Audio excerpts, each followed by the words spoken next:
As for many small businesses, COVID-19 has affected Second Street Station vastly. Our food orders are at an all-time low. Our dining room, which used to be full of people, is now lucky to see a table. The company has also had to shut down multiple times due to an outbreak with the employees. This has just made business even more hard. We are now sitting here with the manager of the restaurant, Babetta Walls, who likes to go by Babs. Yes. We are sitting here to discuss how COVID has affected your small business. Before COVID, we were doing very well. The restaurant was making roughly about $36,000 a month. That sounds very promising for a small business. But then COVID hit. So can you explain to me exactly how COVID affected your small business? Well, the governor shut all the restaurants down in West Virginia, so we were closed for a month. And when we did get to come back, we were open maybe a week, and then myself and another employee ended up with COVID. So we had to shut down for another week on top of that. And then we had to bring in deep cleaning. So that was like $2,200 off the bat just to have sanitizers come in and clean it and make it to where it was safe to come back to work. And then once we did come back to work, it was only curbside. You could not have anybody inside dining. So that cut off all of our business that we depended on who came in regularly. We have such regular customers that come in and sit down and eat and enjoy our restaurant. So that stopped that completely. We had to lay off some people. Then we had to bring more people in once we were open up. But then nobody could use our plates or our cups because we don't have a big fancy dishwasher. So that was an additional cost. You have to buy more paper products. Nobody was allowed to use the salt and the pepper. Nobody was allowed to do all that. You had to buy all of that. And that was an absolute, just shock. And the prices of all that stuff. You know yourself just trying to get toilet paper, how hard it was. Imagine a restaurant trying to get all of that stuff. It really was more than we ever expected it to be. So it sounded like COVID had a major impact on your small business, just like it did millions of other businesses across the country, but you specifically talked about prices raised. Let's talk about how much food raised, paper goods, along with cleaning products. The price of food was crazy.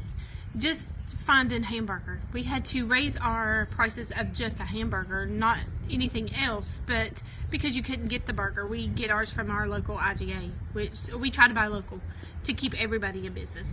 So burgers had to go up, which meant chili had to go up because you use spaghetti sauce, everything that entailed.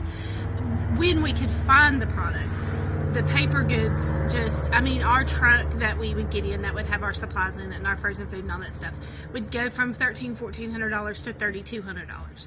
And people just don't understand that. You do understand if you go to the grocery store. If you're someone who really shops and you'll see that hot dog weenies, when we would buy them, would be a case of them for $9 or now $17. That really hurts the company. And when you try not to raise your prices because everyone is struggling, but you eventually have to. So it sounds like the company at one point was really at a good time, and now it has really fell off due to COVID. How much benefit would it be to your company from help from the community, donations from the community, and everybody that rallied together behind Second Street? Well, like every business, if one thing breaks, everything breaks at the same time. And when you had that money put back for emergency cases, as in my freezer has stopped, or my fryer is not working, or the grill, you had that additional money. Well, now that's gone. And there are so many things in the restaurant that really need to be updated. And if we had funds coming in, we could do that and make it a better experience for the customers, like a POS system to make sure orders are done right and that people are getting what they really want, and just updated fryers and the dishwasher. For Lord forbid if this ever happened again, we wouldn't have to have that additional cost in all the paper products if we had a sanitizer, dishwasher combo that is okay with the state health department says that you can use that, because that was a huge hit on us. And just to have that, and just to be able to update little things that would make the customer's experience better would be wonderful. But it takes money, and our money was spent prior with COVID. First off, ma'am, I just want to thank you for your time. I want to thank you for your insights into your company. Thank you. And I think we are going to wrap things up now. With your help, Second Street Station could once again experience full dining rooms, cook delicious hamburgers and fries, and sling out pizzas in no time.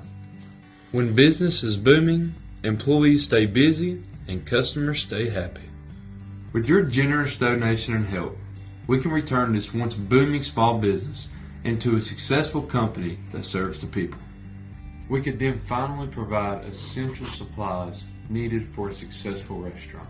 These supplies include an updated grill, updated fryers, and a crucial POS system made to track customers' orders.